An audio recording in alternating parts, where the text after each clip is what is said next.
Olá, sou Bruno Fuga, a gente está no canal do YouTube Bruno Fuga Advogados, onde os advogados, os escritórios têm se exposto a falar um pouco sobre nossa rotina forense. Nosso objetivo é sempre falar sobre a prática forense, o assunto voltado para o advogado, tá? E falar um pouco sobre rotina processual, um pouco sobre a organização do escritório, tendo em vista a certificação ISO 9001 do escritório, um pouco de direito do trabalho, agronegócio, direito empresarial.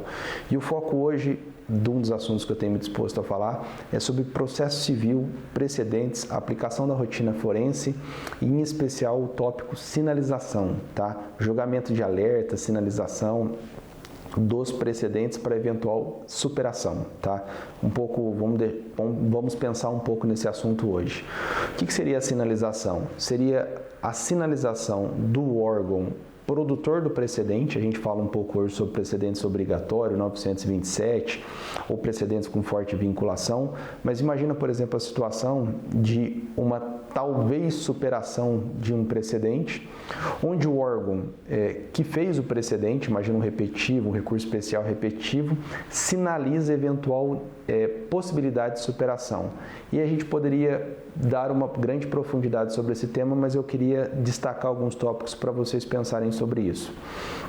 Primeiro ponto, a sinalização só deve ser feita pelo órgão que é responsável pela eventual superação. Se a gente for ver no 927, o órgão que é responsável pela produção ou superação desse precedente pode ser o único a sinalizar. Ou seja, os tribunais não poderiam sinalizar a necessidade de superação. No máximo, os tribunais poderiam fazer o desaprovo precedente, mas o tribunal que não é responsável pela sua superação, obviamente não pode sinalizar que eventualmente pode superar o precedente. Então, numa situação de rotina, a gente poderia, por exemplo, evidenciar uma súmula ou um julgamento repetitivo, onde o STJ, por exemplo, fundamenta o seu recurso, mas lá no obter dictum da sua decisão ele fala que pode ser que isso haja uma necessidade de superação. Vejam, não é que o precedente está superado, não é que vai abrir uma audiência pública do 927, parágrafo 2º, para superação, mas que isso pode ser analisado futuramente, tá? E aí eu poderia discorrer sobre diversos pontos densos sobre o assunto. Um deles, por exemplo, isso afeta a eventual rescisória do 525, parágrafo 5º, sobre a necessidade de rescisória? Esse precedente sinalizado, essa obter dictum sinalizado, tem o poder de ter uma ampla publicidade para que eventual rescisória possa ter sentido, isso não quebra a confiança dos jurisdicionados? Outro ponto, eu não vejo que a sinalização seja uma necessidade de superação, e sim talvez pode acontecer, porque se há uma necessidade de superação, me parece que o processo precisa ser afetado e precisa ser aberta a audiência pública do 927, parágrafo 2º, tá bom?